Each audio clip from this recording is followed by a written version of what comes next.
জাতিকে কৃতজ্ঞতা ভুলিয়ে দিয়েছিল।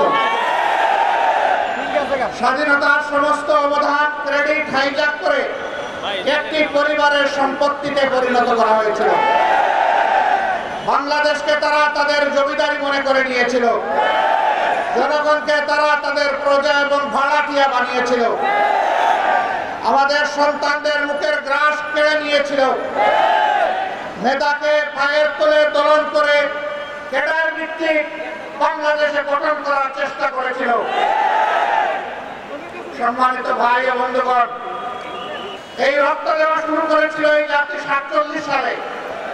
তখন থেকে রক্ত দিয়ে দিয়ে 24-এর 5 আগস্ট পর্যন্ত এই রক্ত দেওয়া অব্যাহত হয়েছিল। দুঃখের বিষয়, 47-এর পরেও জাতি স্বাধীনতার সুফল ভোগ করতে পারেনি। আবার 71-এর পরেও জাতির স্বাধীনতা হাইজ্যাক হয়ে গিয়েছিল।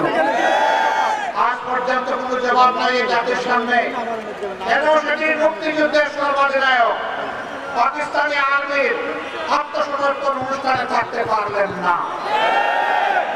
কেন তাকে পদে পদে অপমানিত করা হয়েছে, কেন তার স্বীকৃতি নেই, কেন যিনি স্বাধীনতার ঘোষণা দিয়েছিলেন জিয়াউর রহমান সাহেব তার স্বীকৃতি নেই। তারা সকলের অবদানকে ম্লান করে, আমি আগেই বলেছি, একটা পরিবারের সম্পদে পরিণত করেছিল বাংলাদেশ। মুক্তিযুদ্ধের চেতনার নামে তারা জাতিকে শোষণ করেছে, ধোঁকা দিয়েছে, জাতির উপর জুলুম করেছে, জাতির অধিকার কেড়ে নিয়েছে, জাতিকে দাসে পরিণত করেছে। বিশেষভাবে অভিনন্দন জানাই। যে লড়াই শুরু হয়েছিল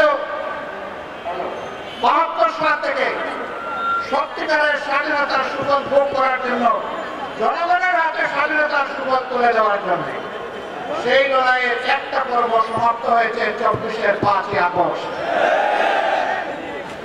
এই 24-এর লড়াইয়েও জনগণকে নিজ দেশের স্বৈর শাসকের হাতে জীবন দিতে হয়েছে। তারা জনগণের জীবনকে পাত্তাই দেয়নি। গুলি করেছে মাটি থেকে, গুলি করেছে আকাশ থেকে, গুলি করে জনগণের বুক ঝাঁঝরা করে দিয়েছে। এই লড়াইয়ের প্রতীক হচ্ছে শহীদ আবু সাঈদ। হাতের মধ্যে কোনো আগ্নেয়াস্ত্র ছিল না, বোমা ছিল না, ককটেল ছিল না, খালি হাতে আরেক হাতের আমাদের একটা স্টিক নিয়ে এসে দাঁড়িয়েছিল। সে বলেছিল, বুকের ভিতরে তুমুল ঝড়, বুক কেটেছি, গুলি কর। সেই জ্বরটা কি ছিল?